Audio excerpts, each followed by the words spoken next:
Welcome to another podcast from creatingtrance.com. We're going to look at risers, builds, and effects.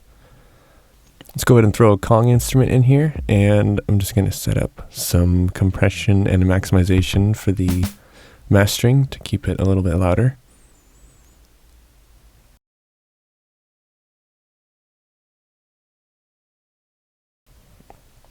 Turn up the master compressor as well.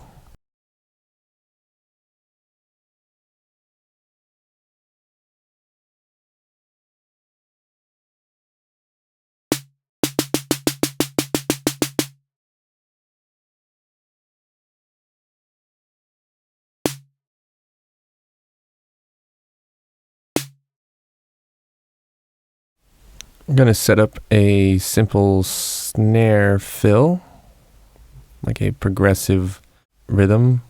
What I like to do a lot is that I'll add in a bunch of odd notes and I'll shuffle them up to the 50s in a sense.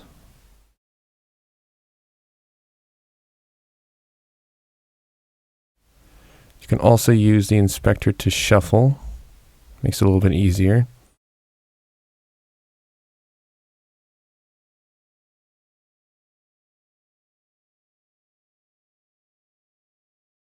Whenever you do that shuffle with the inspector, though, you do want to shorten the notes up just a little bit. I'm also going to go into the 30 seconds here and pull those back and then paste that in. So I have a nice little progression here.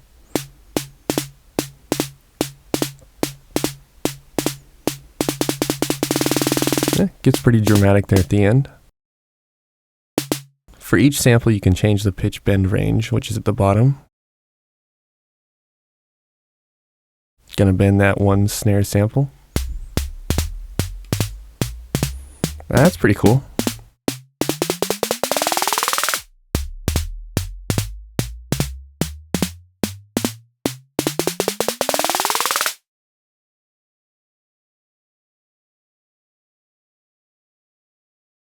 All right, let's add a Thor instrument here.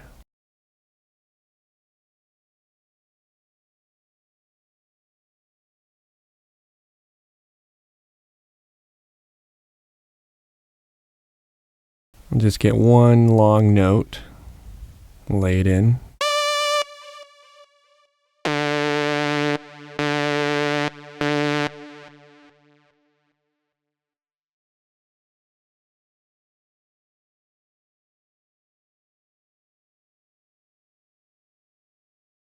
We'll close the mod wheel up.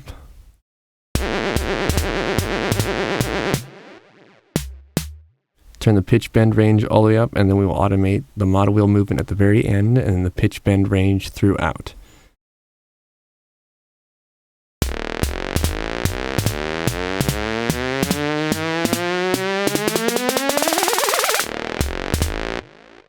I think it's pretty crazy there at the end.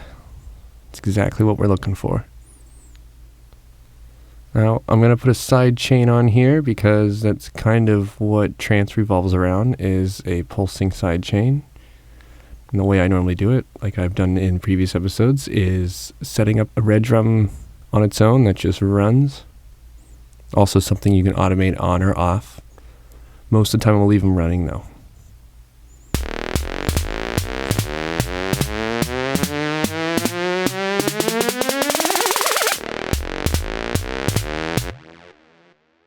Kind of hear that pulse now. We'll stick a rolling delay on the very tip of that. We'll go in there and select the dubstep PP roller.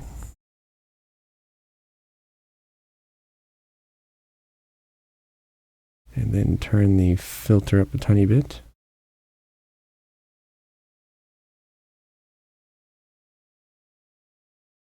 Draw out this section, and we'll kind of paint in a little tiny tip section there.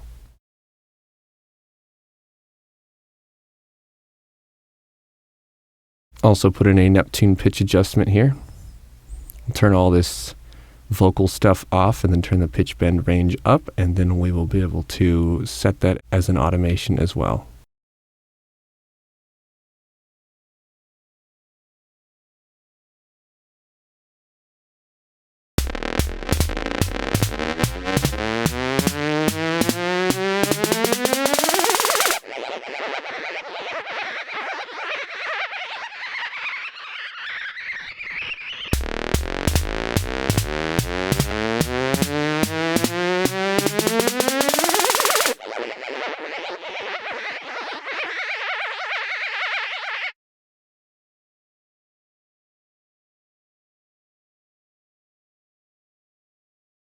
I'm going to go ahead and add a reverb send effects.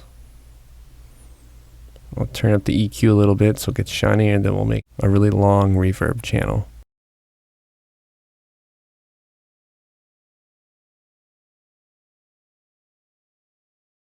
Go down to the channel strips, turn them on, but turn it down all the way, and then you can automate those.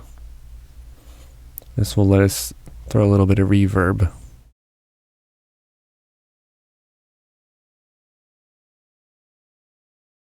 Also going to sidechain this as well.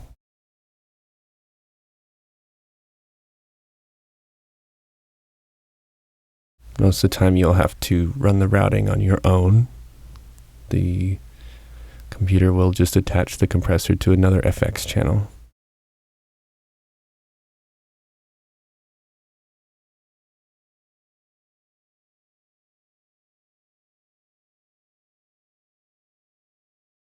Get that painted in. We'll add a little tail section here, so the effect send is only going to open up the very tail section there of that rolling pitch bending.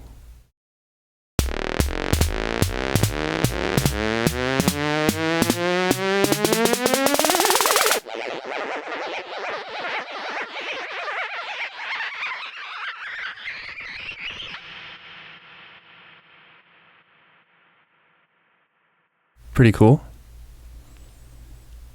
Can draw it out, probably let it add a little bit more in there.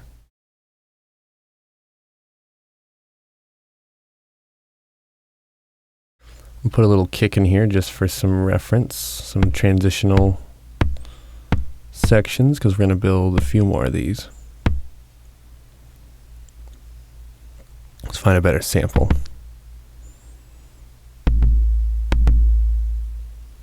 Yeah, that works. Classic 606.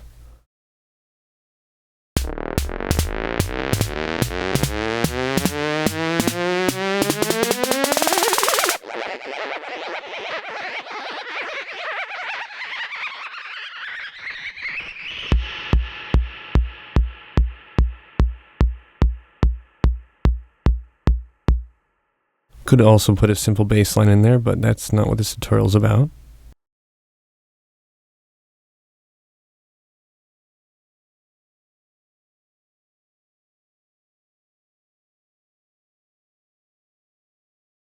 Also going to automate a unison in order to open up a little bit, which will add some more dynamics to the rolling pitch bend that is going on. Unison is kind of a forced stereo.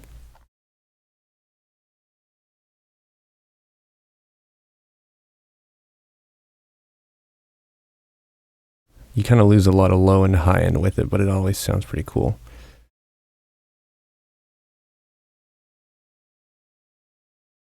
These are the low pass and high pass knobs in the channel strips. These can also be automated for cutting off highs or cutting off lows. Just gotta make sure to turn them on before you lay in the automations. Remember, you can also automate the button as well.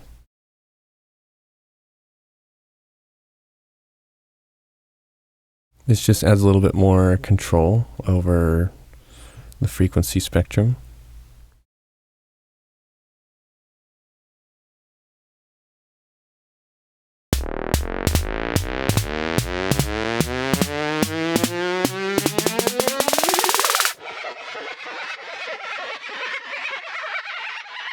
You can hear the unison working there also.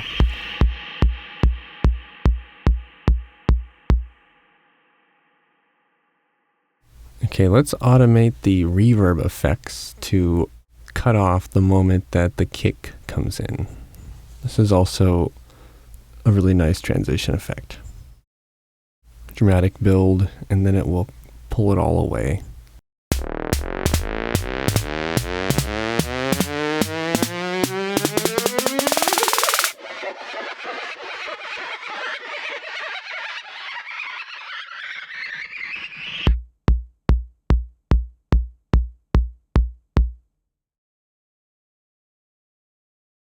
Let's add a combinator, and we're going to put a few different instruments in here.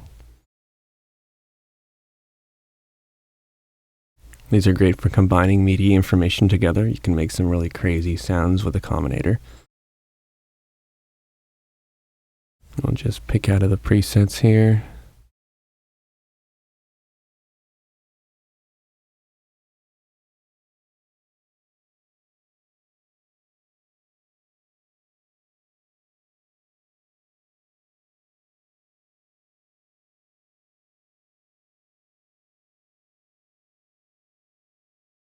Always remember that you do have to put a line mixer in there in order to mix them all together. Route the master out, and we'll put the Thor in the first.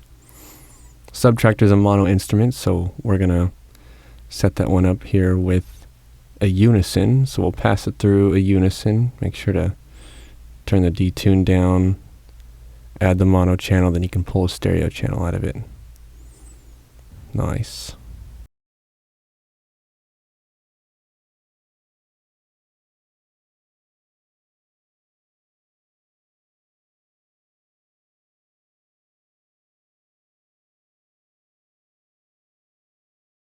Editing the low pass.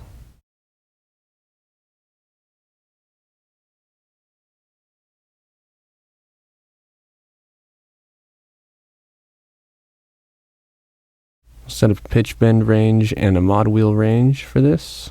Notice that in the combinator they all follow the same movement there.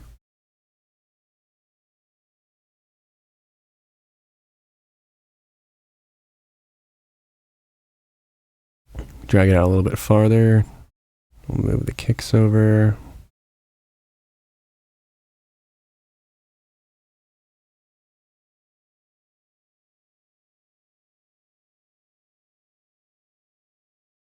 When you're building these kind of things by hand, it always helps to copy and paste things around, but it also helps to get in there and change each pace that you move, either more dramatic or different directions.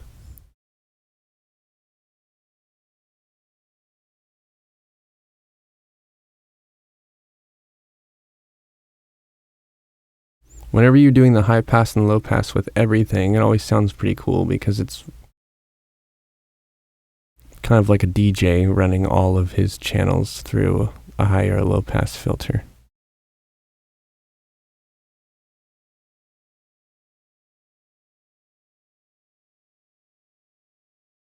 It's a little rough in the beginning, so I'll kind of low pass open the snare here.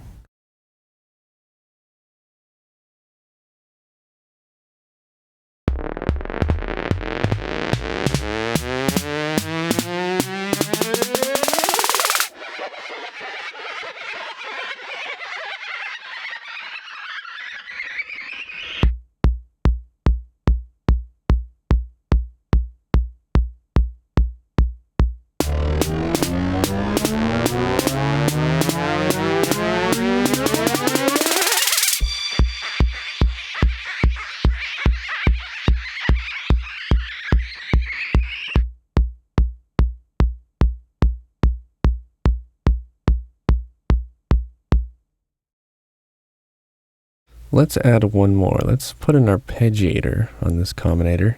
We're going to unsync the arpeggiation rhythm, which we will then automate. So make sure you're putting your MIDI information in the arpeggiator lane in the sequencer, not in the instrument lane or the combinator lane.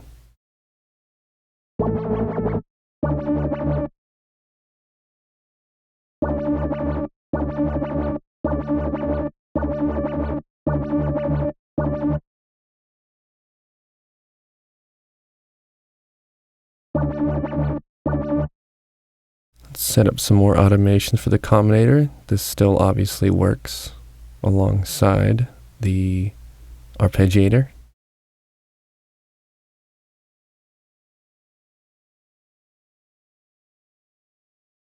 And then we'll automate this sync rate here. This is pretty sensitive. You kind of have to keep it really close to the bottom.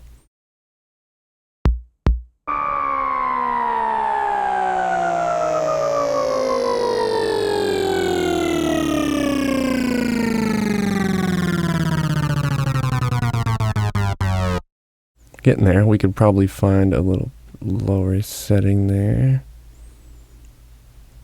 It does turn into madness when you go higher, but you can find some really cool effects when you go higher in the Arpeggiator with those non-synchronized speeds.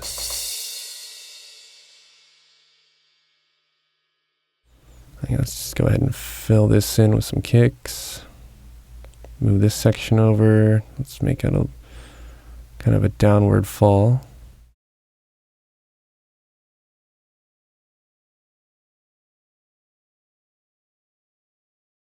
And I'm also going to automate this sidechain to bypass.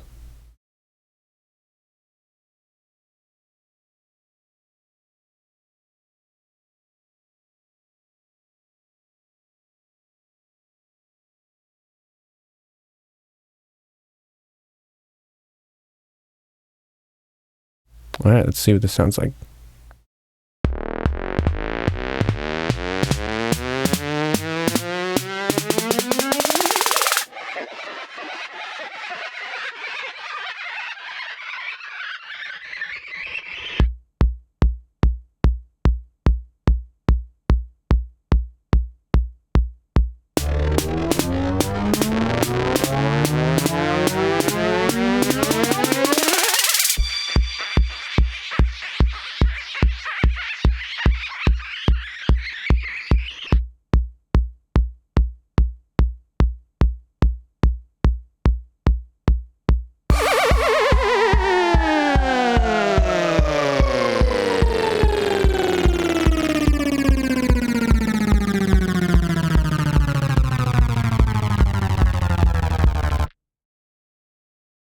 So rises and builds are pretty good for putting together a backbone of a track.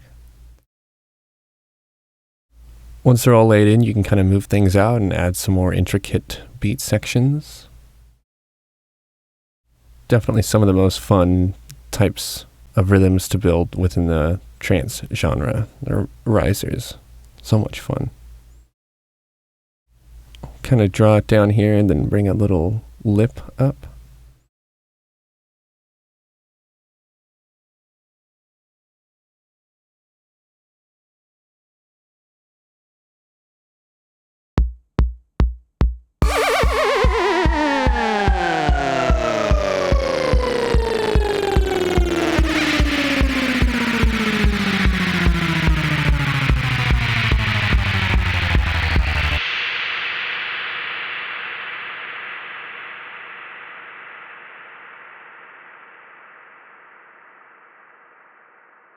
This has been Risers, Builds, and Effects for trance music at creatingtrance.com.